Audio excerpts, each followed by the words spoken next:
Expectations. Written by Wander101 and read by Goombasa. Clair Lasbard swiftly walked down the main road from Castle Aquaria. She broke away from the other travelers, walking down the gentle slope to the entrance of the royal gardens. She loved the royal gardens. They were not as grand as their name implied, set just outside the castle gates, but they always felt secluded, peaceful, and once inside you could forget the rest of the world existed. She took a seat at a nearby bench. She was early. When was she last in the capital? Probably not since escorting the queen safely home. That might have been 5 months ago, far too long. The restoration of Arius was all-consuming. Sometimes she wondered why she bothered to keep a room in the castle, particularly with her family home so close. She supposed it was an honor to have those quarters dedicated to her. She should visit the room while she was here. At the very least, a good dusting was in order. According to rumor, Nell was back in Aquios, having just returned from her latest mission. The silver-haired woman closed her eyes. Maybe it was best to steer clear of the castle for the time being. No, Claire sighed. Hiding from a problem would not solve it. She'd make time to speak to her friend. It had been too long, and there was so much to talk about, like how they were falling in love with the same man. In her defense, she hadn't seen it coming. Her first impression of Fate Line God was that he was younger, much younger than they'd expected of an engineer. Nell had filled her in with what she could. He was a skilled swordsman, confident, maybe brash, and unfortunately not inclined to help them. She'd prepared a softer approach. For all of Nell's strengths, she was completely uncompromising when it came to her duty. The first step was to make Fate and his bodyguard Cliff feel less like prisoners and more like guests, even if they were more prisoners than guests. She still regretted the way they had to be treated, the way she'd tried to manipulate them, but Fate appeared to have forgiven them. More than forgiven. He had turned her world upside down, asking about Nell's new mission, then demanding to know where the exchange would take place. Furious. It was the only way she could describe him before he ran off to rescue Nell. What a strange turn of events. Letting your best friend knowingly walk to her death, only to watch a man who was technically a prisoner risk his life to save her. From Nell's own reports, the two of them weren't close at the time. Apparently things could change. There was gossip before their return, before Nell disappeared off the face of the planet. Of course, there was always gossip about something, especially in the castle. Rosaria had relayed how terrifying Nell had been when teased about her affections for Fate. The priestess was a romantic at heart and had quite the vivid imagination. Rosaria wasn't wrong. Nell had been acting differently, had for quite some time. Ever since rescuing Tynave and Farlene, Fate became something more than just her mission. That much Claire understood. If Nell was one thing, it was loyal. By coming to her aid, by crossing that line, Fate had bonded her to him. But then Nell kept changing. Nell was softer. Still devoted to her mission, just less obsessed. More idealistic? A little. And hopeful. Gods, at times she was playful. More like the little girl who had helped her steal sweets from the castle kitchens after their lessons. This Nell wanted more out of her life, talked about more than just her duty. It figured a man would have to descend from the heavens for Nell Zelfer to change. And Claire, it seemed, was no more immune to his charms. Rescuing Nell, Tynave, and Farlene had definitely won her over. But that wasn't when things went so horribly wrong. Knowing what he meant to her best friend, it hurt her to have these feelings. She suspected it was Arius, rebuilding the city side by side, that had caused this whole mess. She'd been fond of Fate, almost from the beginning, and as they worked together it made sense for that fondness to grow. That was fine, expected. Then her feelings changed. One afternoon she'd been working at her desk when she heard him enter the manor, his quick, confident stride, and she felt happier, before he'd even reached her office door. He was handsome. She'd like to pretend she hadn't noticed, that she'd really been too busy to give it any real thought. He was strong. Not that the people around her were weak, but the years of war had taken their toll. Fate had the kind of strength, the attitude that made you feel safe. Passionate when they were cynical. And where the people around her stood by their duty, he stood by his beliefs. A crush? It felt silly to say. She couldn't remember her last one, or if there was a last one. If only it had stopped there. But no, Clair Lasbard was far too professional to be bothered by a simple crush. It was nothing a disciplined mind could not ignore. So she forced herself to work alongside him late into the night, ignoring the tightness in her stomach. She refused to let her eyes linger on him when he was outside working with other craftsmen. She chastised herself for every idle daydream at her desk. And then her treacherous heart made it perfectly clear her disciplined mind had no say in the matter. He'd been working on one of the city walls, leading the others, using some advanced knowledge he probably took for granted his entire life. The sun was setting, a long day, and hot. They were pouring the last panel of a strange white material, letting it set. After a thorough inspection, he'd climbed down the scaffolding. Propping himself up against one of the posts, he'd leaned over wearily, celebrating a job well done with the others. He'd heard her approach, her heels on the newly paved road, completed just 6 weeks prior. He'd turned to her, smiling. Not bragging or seeking approval, a sense of accomplishment and wanting to share it. By nightfall, the material would set. The wall would be complete. A milestone of the city. Their city. She'd meant to congratulate him, to thank him for all his efforts.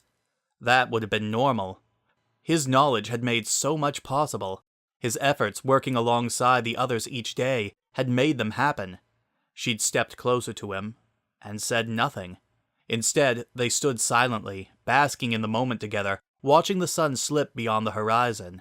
She remembered stealing glances at him, the peaceful but tired look on his face.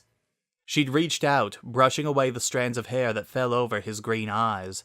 Only later did she realize the workers around them had kept their distance, letting them have their moment together. Soon there would be rumors, if there weren't already. People were already taking notice. She'd worked so closely with him for months, relied on him like no one else. It didn't matter.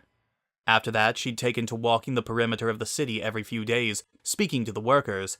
It was important to both see their progress and be seen. If that meant more time speaking to fate, it couldn't be helped. And now she waited in the gardens, trying to have another moment with him. Weeks ago, he'd been called upon to return to the castle, while she remained behind in Arius, overseeing the reconstruction. When the opportunity came to see him on one of her rare visits to Aquios, she'd pounced on it.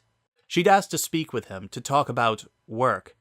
She wasn't made of stone. She was allowed to have romantic interests. It didn't make her feel any less guilty. There was a time when she would have chided Nell, gently. Well, not exactly gently. She'd have used her exasperated and superior tone, the one that always drove Nell crazy, to push her friend in the right direction, to make her grasp fate's heart. But now she hoped Nell would let go. It was that Nell was and remained the most important person to fate on the planet. She didn't know all the details of their adventure. Truth be told, she knew very little.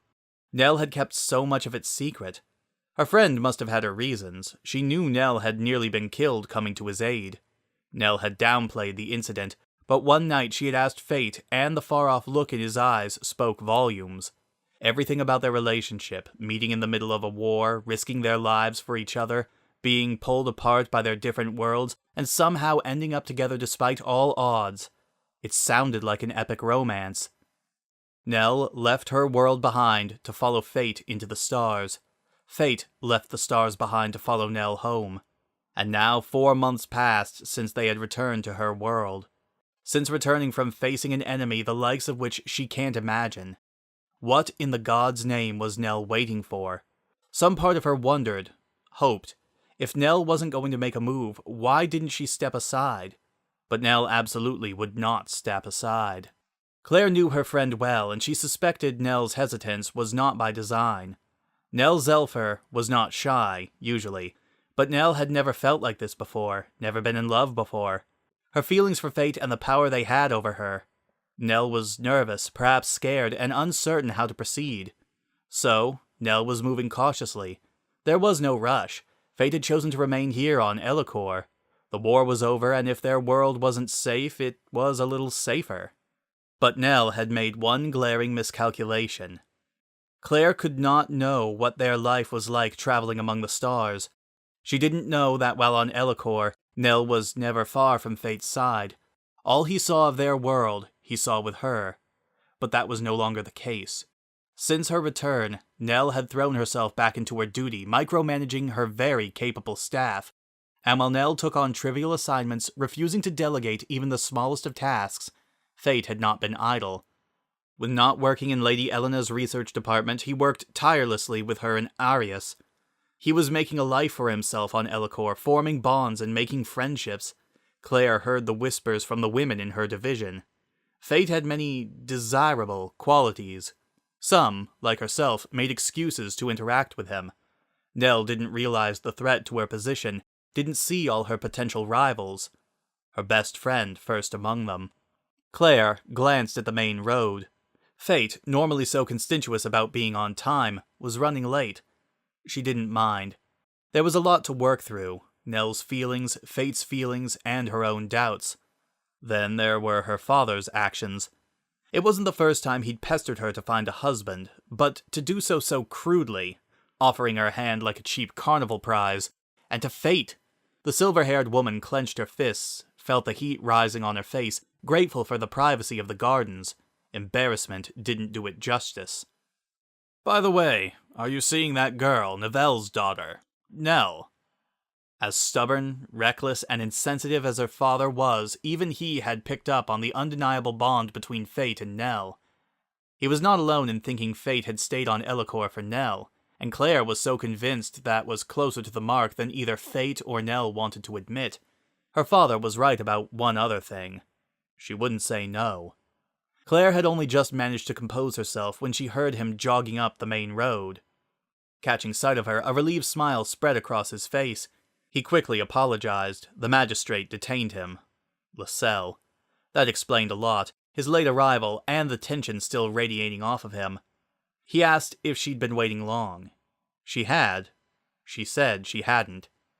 Fate asked if she'd like to walk. Yes, she would. The entrance of the royal gardens were not far from the main thoroughfare. A little more privacy would be welcome, even if they were here to officially talk about work. These moments were too precious, too personal, to allow onlookers.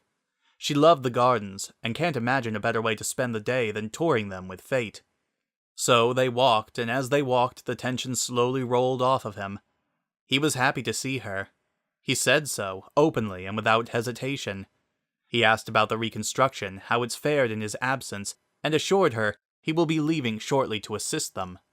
She already knew, had learned of it earlier that day, but she smiled and said she is happy to hear it.